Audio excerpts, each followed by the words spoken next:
बहुत समय पहले सुंदरवन के जंगल में टुनटुनी चिड़िया एक पेड़ पर अपने पति और अपनी दो प्यारी प्यारी बच्चियों के साथ रहती थी। दोनों पति पत्नी अपनी बच्चियों से बहुत प्यार करते थे। एक दिन की बात है, टुनटुनी चिड़िया के पति बंटी कबूतर से मिलने उसका दोस्त कालू कौवा आता है। क्या बात है बंटी, तुम अभी तक तैयार नहीं हुए? तुम्हें पता है ना, आज हमें अपने जिगरी दोस्त हरिया तोते की शादी में चंपक बन जाना है। जल्दी से तैयार हो जाओ, कहीं ऐसा ना हो हम लोगों को पहुंचने में देर हो जाए और हरिया नाराज हो जाए। अरे नहीं यार, मैं भी चलता हूँ, तू बस थोड़ी देर रुक, मैं अभी तैयार होकर आता हूँ। तब तक आप लोग कमेंट में बताएं 560 - 78 कितने होते हैं। अजी सुनती हो, मैं क्या कह रही थी, आपका अपने दोस्त की शादी में जाना बहुत जरूरी है क्या? सुना है जंगल में भयंकर तूफान आने वाला है और बारिश भी होने वाली है। अगर तुम चले गए तो मैं अकेली कैसे अपने बच्चों को संभालूंगी? तुम फालतू में डर रही हो, कोई तूफान नहीं आने वाला। हरिया मेरा जिगरी दोस्त है, अगर मैं उसकी शादी में नहीं गया तो वो बुरा मान जाएगा। और मैं कौन सा हफ्ते भर के लिए जा रहा हूँ, कल तक मैं लौट आऊंगा। बंटी अपने दोस्त कालू कौवे के साथ चंपक वन के लिए निकल जाता है। अब टुनटुनी चिड़िया अकेले घोंसले में अपने बच्चों के साथ थी। अचानक आंधी और तेज हवाएं चलने लगी। अरे बाप रे, कितना जोर का तूफान है, घोंसला हिल रहा है, कहीं इस तूफान में ये गिर न जाए। बंटी जी भी नहीं है, मैं कैसे अपने बच्चों को संभालूंगी? तूफान के डर से टुनटुनी चिड़िया जोर जोर से रोने लगती है। बहुत डर लग रहा है, अगर हमारा घोंसला टूटकर गिर गया तो हम मर जाएंगे। मत रो मेरी बच्चियों, अभी ये तूफान थम जाएगा, तुम लोग घबराओ मत, मैं तुम्हारे साथ कुछ नहीं होगा। तभी तूफान का एक झोंका आता है और टुनटुनी का घोंसला टूटकर बिखर जाता है। बच्चों, तुम लोग मुझे कसकर पकड़ लो, मैं तुम्हें किसी सुरक्षित स्थान पर ले चलती हूँ। टुनटुनी चिड़िया किसी तरह तूफान से बचते हुए किसी सुरक्षित जगह की तलाश करने जा रही थी। तभी पिंकी उसके हाथों से छूटकर तूफान के साथ दूर चली जाती है। जैसे तैसे टुनटुनी छोटी बच्ची को लेकर एक बड़े से पत्थर के नीचे छुप जाती है। हवा के साथ साथ बारिश भी शुरू हो जाती है। मेरी बच्ची को न जाने ये तूफान उसे कहाँ ले गया होगा। अब मैं क्या करूँ? बारिश भी तेज होने लगी, मैं कैसे अपनी बच्ची को ढूंढूं? टुनटुनी चिड़िया बेसब्री से अपने पति की राह देख रही थी। चारों तरफ घना अंधेरा छाया हुआ था और बारिश भी हो रही थी। टुनटुनी चिड़िया अपनी बेटी टूनी के साथ उस पत्थर के नीचे छुपी हुई थी। तभी एक चील उस पत्थर के ऊपर आकर बैठ जाता है। मुझे बहुत तेज भूख लग रही है, लेकिन इस बारिश और तूफान की वजह से मैं कहीं जा भी नहीं सकता। कहीं भूख से मेरी जान ना निकल जाए। चील की आवाज सुनकर टूनी अपनी माँ से पूछती है, ये किसकी आवाज है माँ? चुप हो जा टूनी बेटा, ये तो उसकी चील की आवाज है। अगर उसने हमारी आवाज सुन ली तो हमें मारकर खा जाएगा।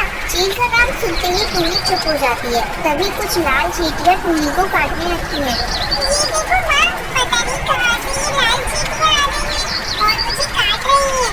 चींटियों के काटने से टूनी की चीख निकलने लगती है। अच्छा, तो ये चिड़िया यहाँ आ चुकी है। चील उसकी आवाज को सुन लेता है। वो टूनी को अपने पंजे में दबोच लेता है, लेकिन टुनटुनी आखिर माँ थी, उसने अपनी एक बेटी को खो दिया था। अब वो दूसरी बेटी को उस चील का निवाला बनते नहीं देख सकती थी।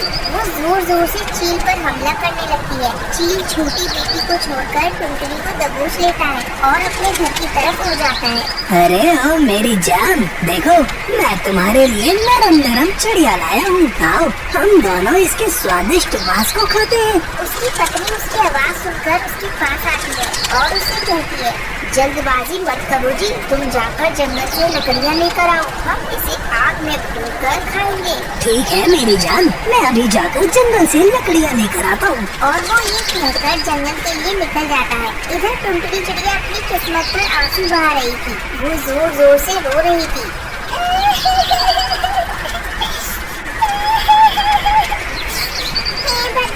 अगर ये चील मुझे खा गई तो मेरी बच्चियों का क्या होगा? अभी तो मैं पिंकी को भी नहीं ढूंढ पाई, वो बेचारी किस हाल में होगी। काश आज बंटी जी यहाँ होती तो मुझे इतना दुख नहीं देखना पड़ता। उन्हें तो कुछ पता भी नहीं है। पर वहाँ टुनटुनी की कोई सुनने वाला नहीं। उसी समय बंटी और कालू अपने दोस्त की शादी से वापस आ रहे होते हैं। कालू यार, मुझे टुनटुनी की रोने की आवाज सुनाई दे रही है। बंटी यार, तू कैसी बातें कर रहा है? भाभी यहाँ क्या करने आएंगी? ये खूंखार चील का इलाका है, हमें जल्दी से यहाँ से निकलना होगा, वरना जान के माने पड़ जाएंगे।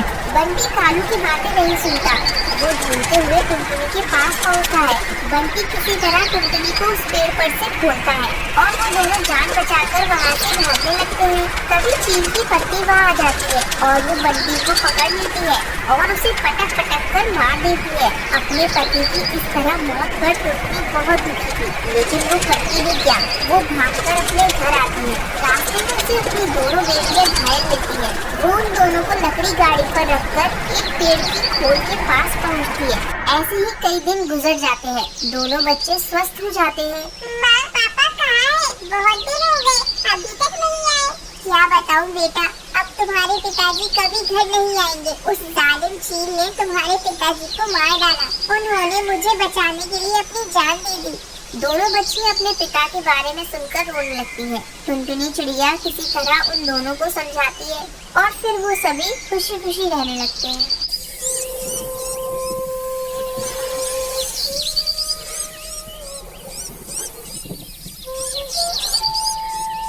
सुंदरवन जंगल में टूनी चिड़िया अपने पति टुन्नू चिड़ा के साथ रहती थी। टुन्नू चिड़ा शहर के जंगल में काम करता था। वो जंगल की देखभाल करने का काम करता था।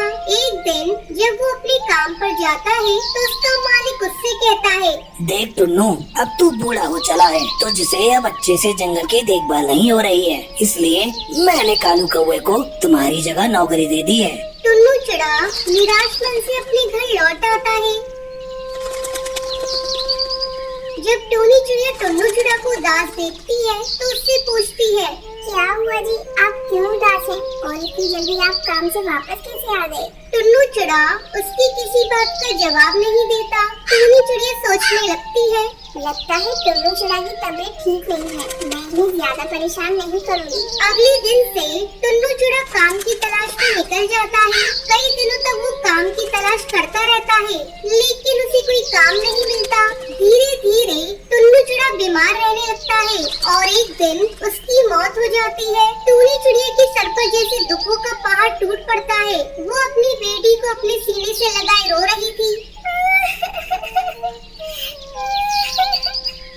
मेरी बच्ची, अब मैं क्या करूं? तेरे पिता की तो मौत हो गई। लगता है मैं भी ज्यादा दिनों तक नहीं जी पाऊंगी। तुझे ही अब अपना ख्याल रखना होगा। टूनी चिड़िया अपने पति की गम में खोई रहती थी। एक दिन जब वो भोजन की तलाश में जा रही थी, तभी एक शिकारी उसे अपना शिकार बना लेता है। टूनी चिड़िया के मरने के बाद उसकी बेटी टुनटुनी चिड़िया अनाथ हो जाती है। वो अकेले घोंसले के बाहर बैठी रो रही थी। कहाँ हो माँ? जल्दी आओ, माँ रात हो रही है। माँ, मुझे बहुत डर लग रहा है।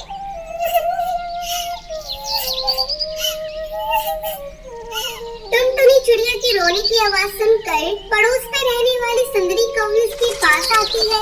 क्या हुआ टुनटुनी बेटा, तू रो क्यों रही है? और इतनी रात में अकेली तू घोंसले के बाहर क्या कर रही है? तेरी माँ कहाँ है?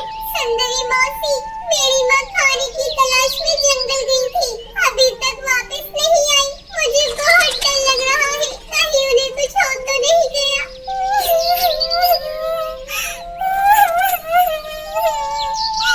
ठीक है टुनटुनी बेटा, जब तक तेरी माँ नहीं आती तो मेरे साथ मेरे घोंसले में चल। रात में सांप और जंगली बिल्ली का खतरा बहुत है। इसी तरह कई दिन गुजर जाते हैं, लेकिन टूनी चिड़िया वापस नहीं आती। तब एक दिन सुंदरी कौवी टुनटुनी चिड़िया को लेकर उसकी नानी के घर जाती है। सुंदरी कौवी उसकी नानी से कहती है, अरे काकी जी, मुझे लगता है किसी ने टुनटुनी की माँ का शिकार कर लिया। कई दिनों से इसकी माँ घर नहीं लौटी है, इसलिए मैं इसे लेकर आपके पास आई हूँ। सुंदरी कौवी टुनटुनी चिड़िया को उसकी नानी के घर छोड़कर अपने घर वापस आ जाती है। 2-4 दिनों के बाद ईद आने वाली थी। जंगल के पक्षी ईद की तैयारी कर रहे थे। जब टुनटुनी चिड़िया ये सब देखती है तो अपनी नानी से कहती है, नानी नानी, मैं भी ईद की तैयारी करूँगी, नए नए कपड़े लाऊंगी। जंगल के सारे पक्षी ईद के लिए कपड़े लेने जा रहे हैं, मैं भी ईद मनाऊंगी। ठीक है बेटा, मैं तेरे लिए आज नए नए कपड़े और नए जूते लेकर आऊंगी। मेरी बच्ची, तू किसी बात की चिंता मत करना। तेरी माँ नहीं है तो क्या हुआ, मैं तेरी सारी इच्छाओं को पूरा करूंगी। चल बेटा, तू जल्दी से खाना खा ले, फिर मैं बाजार जाकर तेरे लिए नए नए कपड़े लाऊंगी। नानी, मैं भी आपके साथ बाजार चलूंगी। टुनटुनी चिड़िया और उसकी नानी दोनों साथ में बाजार जाती हैं और जो वो खरीदने के लिए कहती है उसे खरीद कर देती है। वो नहीं चाहती थी कि टुनटुनी चिड़िया को उसके माँ बाप की कमी महसूस हो। टुनटुनी चिड़िया नए कपड़े और नए जूते पाकर बहुत खुश होती है और जंगल के पक्षी के साथ ईद अच्छे से मनाती है। टुनटुनी को पक्षियों के साथ ईद मनाते हुए देखकर टुनटुनी चिड़िया की नानी बहुत खुश होती है। नानी, ईद मुबारक। आप भी नए कपड़े पहन लीजिए, फिर हम दोनों साथ में ईद मनाएंगे। इतना कहकर टुनटुनी चिड़िया अपनी नानी के साथ ईद की खुशियों में खो जाती है और टुनटुनी चिड़िया अपनी नानी के साथ खुशी खुशी रहने लगती है।